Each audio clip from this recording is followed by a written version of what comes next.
Sa nakaraan nating video ay kung saan, ginamit ni Marky Changlin ang apoy ng kilin para mas lumakas at ito ay nagdala sa kanya sa bagong antas ng kapangyarihan, at samantala, naging dihado sa pakikipaglaban si Xuanxua kay Marky Changlin at siya ay nawala na ng pag-asa dahil sa ipinapakita nitong lakas. Ang larangan ng labanan ay yumanig sa bigat ng walang hanggang enerhiya, ang mismong hangin ay naging makapal sa pananabik.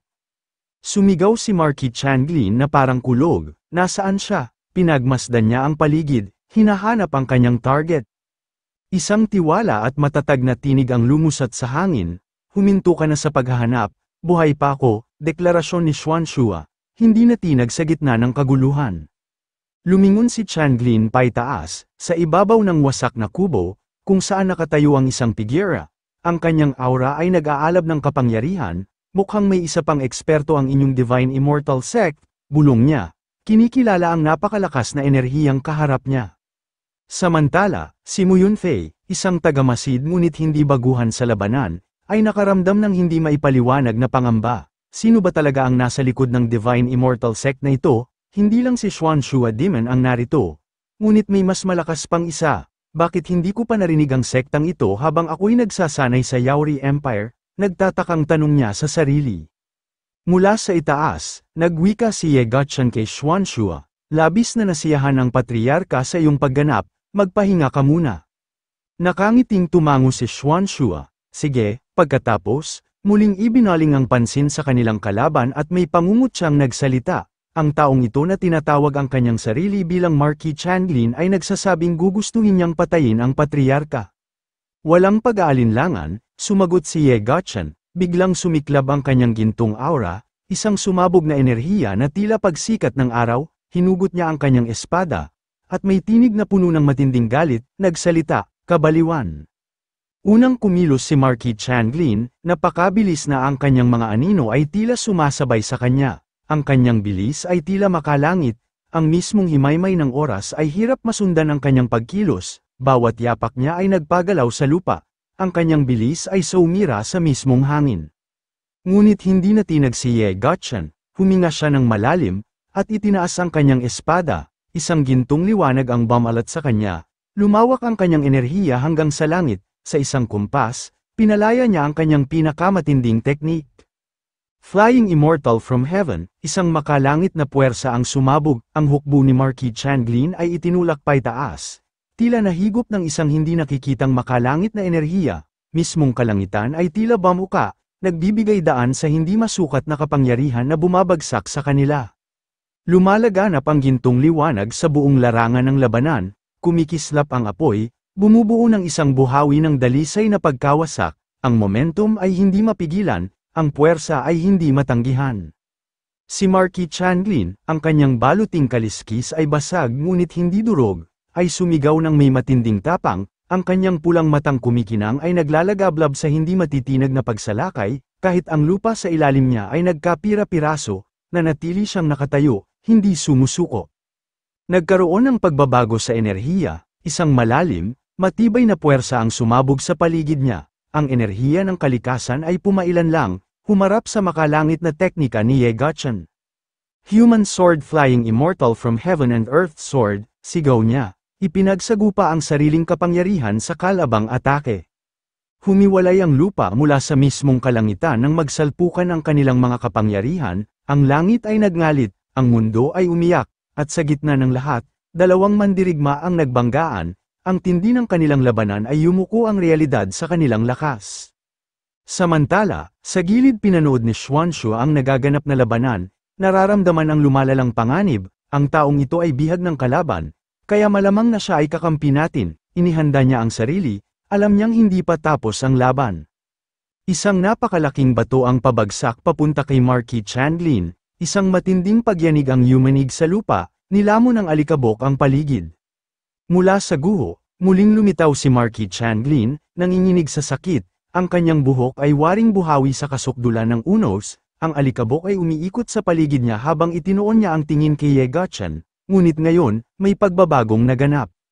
Sa itaas nila, itinataas ni Ye Gotchen ang kanyang espada, isang bagong enerhiya ang bumalat sa kanya.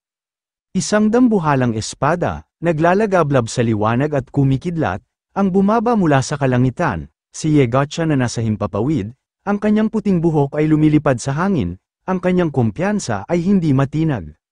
Napanganga si Marquis Changlin, nanlaki ang mata, hindi makapaniwala sa makalangit na sandata na papabagsak sa kanya. At pagkatapos, pinakawalan ni Yegotcha ng kanyang atake na tinatawag na Flying Immortal from Heaven's Sword, nilamon si Marquis Changlin ng puting kidlat, at ang paligid ay nagkawatak-watak, ang buong larangan ng digmaan ay nilamon ng isang makalangit na pagsabog, ang mismong langit at lupa ay nagpatunay sa salpukan ng mga Titan, at habang nilamon ng liwanag ang lahat, nanatiling nakabitin sa ere ang kapalaran ng dalawang mandirigma. Ang larangan ng labanan ay nag-aalab sa tensyon habang umaatake si Yegotcha, ang kanyang determinasyon ay mas nagliliyab kaysa dati. Isang bugso ng asul na kidlat ang sumabog sa paligid niya, nagpadala ng malalakas na alon ng enerhiya sa hangin, si Marquis Changlin, nakatindig sa gitna ng bagyong ito, ay nabalot ng kuryenteng bughaw, ang kanyang anino ay kumikislap sa loob ng makinang na bagyong asul, ang matinding puwersa ng atake ni Yegotcha ay nagpatibok sa lupa, patunay ng kanyang hindi matatawarang kapangyarihan. Mula sa malayo, hindi na itago ni Zuan Shua ang paghanga, isang ngiti ang gumuhit sa kanyang labi, ilang araw ko nang hindi nakikita si Elder Ye, at mas lalo pa siyang lumakas, kanyang bulalas. Katabi niya, pinunasan ni Mu Yunfei ang pawis na dumadaloy sa kanyang noo, nag-aalab ang kanyang kuryusidad sa nasaksihan, ano ang kasalukuyang posisyon ng Elder Ye sa Divine Immortal Sect, tanong niya, hirap sa paghinga.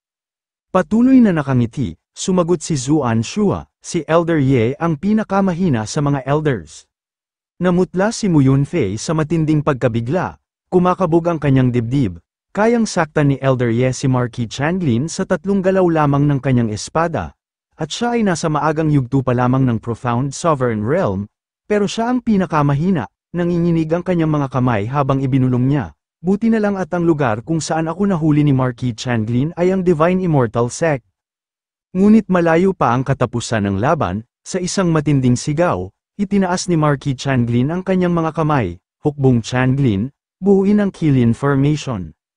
Kami ay sumusunod, sabay-sabay na sigaw ng mga mandirigma. Isang gintong liwanag ang sumabog ng magkaisa ang hukbong Changlin sa kanilang mga galaw, pinagsasama ang kanilang enerhiya sa isang kahangahangang pagpapakita ng disiplina. Sa isang iglap, isang makapangyarihang kilin ang lumundag sa ere, ang matikas nitong anyo ay naglalabas ng liksi at banta, habang ang mga sundalo ay naglaho sa alikabok, ang kanilang sama-samang enerhiya ay damaloy sa halimaw, pinapaliyab ito sa ginintoang kulay kahel na apoy, ang apoy ng kilin ay lumiyab patungo kay Marquis Changlin, ang nagliliyab na apoy ay sumanib sa kanyang aura, pinatindi ang kanyang kapangyarihan ng lampas sa inaasahan. Napakagatlabi si Zuan Shua, ang kanyang ekspresyon ay pinaghalong takot at hindi makapaniwala, ginamit ni Marquis Changlin ang kanyang hukbo upang gamitin ang apoy ng kilin, at biglang tumaas ang kanyang kultibasyon sa isang iglap, piniga niya ang kanyang mga kamao, sumisidhi ang kanyang desisyon, upang wakasan ito, kailangan kong unahin ang pagtalo sa apoy ng kilin.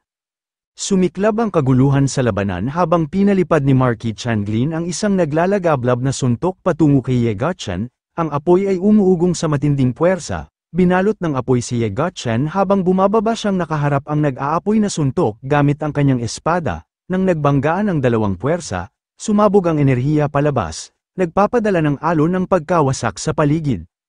Pagkatapos, isang balute ang tumagas sa nagliliyab na apoy, agad itong hinawakan ni Marquis Changlin at sabay wika, gusto mo akong saktan gamit lamang ang balute.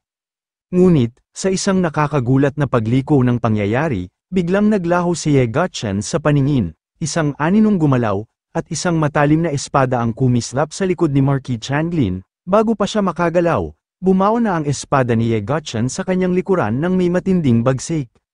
Napakislot si Marquis Changlin, dugo ang damaloy mula sa kanyang sugat habang mahigpit niyang hinawakan ang balute, isang pilyong ngiti ang lumitaw sa kanyang mukha sa kabila ng sakit, sa wakas, nahulog ka sa aking patibong.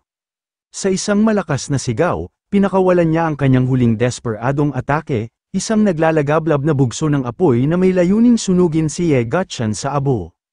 Ngunit bago pa man ito tumama, isang biglang lamigang bumalat sa buong larangan ng labanan, ang mga malayelong bulaklak ay umusbong sa hangin, at sa isang kisap mata, Isang hindi matibag na pader ng yelo ang bumalat kay Ye Gachan, ang tulong ni Yao Yu ay dumating sa tamang oras. Iningatan siya mula sa nagngangalit na apoy ni Marquis Changlin. Habang kumukupas ang alab, isang bagong presensya ang lumitaw sa harapan ng sugatang Marquis, si Ziman Piaozu. Ang kanyang espada ay kumikislap sa liwanag ng labanan, nagdadala ng matinding enerhiya sa paligid at naghahanda upang ipataw kay Marquis Changlin habang ito pinapaunod sa taas.